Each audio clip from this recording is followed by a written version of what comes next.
Hello and welcome to Valuechain News Updates. I am Adalbi Ogwejofor with the news. The leadership of the Nigeria Labour Congress (NLC) and the Trade Union Congress (TUC) has suspended the planned indefinite nationwide strike earlier scheduled to commence today. The suspension followed a meeting between the leaders of the organized labour and representatives of the federal government at the State House Abuja last night. In a memorandum of understanding signed by the government representation and the joint union leadership, a wage increase of 35,000 naira for all federal workers has been adopted beginning September, pending when a new national minimum wage will be signed into law. The increase is part of 15 other items jointly agreed by both parties. Speaking to Valuechain TV, some Nigerians have expressed mixed feelings about the latest agreement between the government and Labour.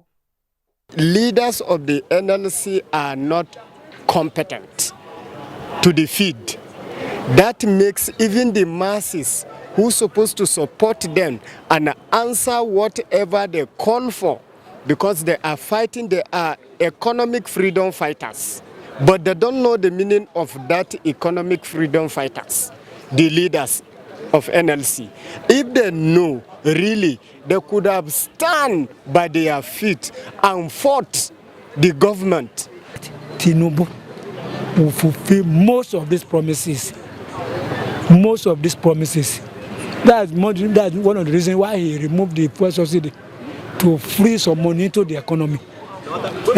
So for him not to be able to pay the salaries as has promised, 35%, Tinubu will not do that. He will not pay that. Well, I think the government will do, because the president in particular has good intention for Nigeria.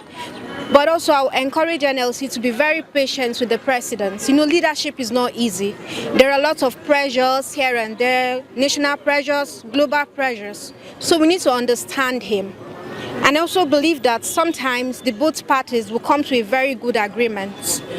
The Secretary of the Independent Petroleum Marketers Association of Nigeria, IPMAN, in Suleja, Mohammed Shuaibu, has said that the cost of automotive gas oil, AGO, popularly called diesel, is still over 1,000 naira per litre, despite the federal government's announcement that it has suspended value-added tax, VAT, on the product.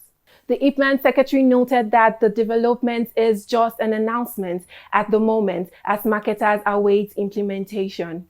Valuechain TV gathered that the cost of AGO is still sold at between 990 naira and 1,100 naira per litre, depending on the filling station. The chairman of the Presidential Fiscal Policy and Tax Reforms Committee, Taiwo Oyedele, has advocated for outright sales of the country's refineries.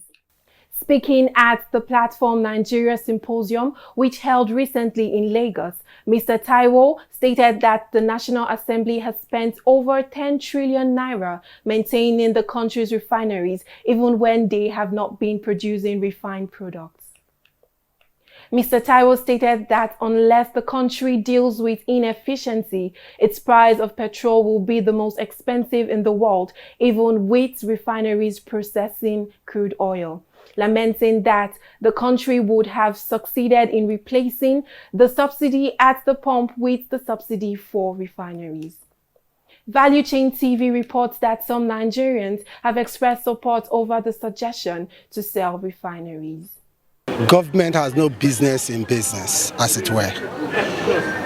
If it's borrow a leaf from the communication technology, when we barely had, everyone barely had the means of communication in and outside Nigeria, then we only rely on NITEL, right? But when that area was broken down and given to a private hand to manage, we saw some level of improvement.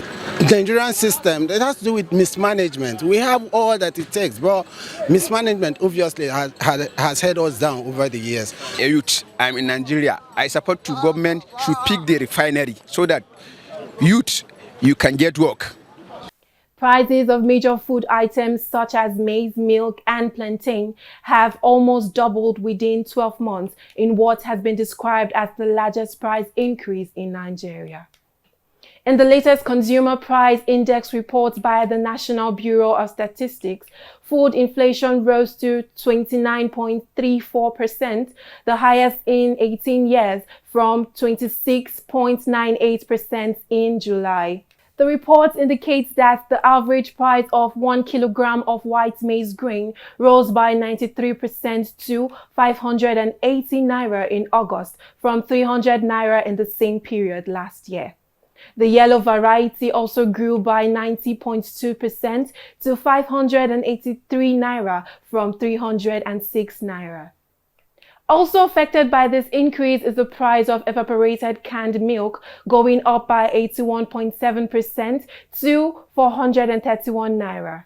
Likewise, the price of 1 kilogram of ripe and unripe plantains rose by 78.6% and 77.1% respectively. Speaking to Valuechain TV, some traders have expressed concerns over the increasing food prices and how it has affected them. From their farm to this side is not an easy tax. It's a difficult one. So that is the reason why the price is different now. A zahirin gaskiya a yanzu wannan lokacin da muka shiga na tsadan mai muna fuskantar kalubale a bangaren kasuwancin mu kala daban-daban. Tunda a da wannan plantain din a can kasuwa ma muna samu ta kimanin 2,000-2,500. Amma yanzu tun a can kasuwa kafin ka zo da ita nan gurin ka ajiye za ta kama maka akalla ba a kasar ba kimanin 5,000-6,000. Saboda haka mu kanmu idan mun ce su bamu 7,000 mutanen sai kaga suna ta yin wani abin da kamar ba su san halin da ake ciki ba. Amma dai a zahiri na gaskiya yanzu babu wani abu wanda mu 'yan kasuwa za mu ce muna jin daɗin sa. A wannan bunch din guda a ce ba za ka ci 1,000 ko 500 ba. Maganar gaskiya wannan tsadan man ta taba mu ba mu da abin da za mu iya cewa. That's it on the news update. I am Adalbi Ogwejofor. Thanks for staying with us.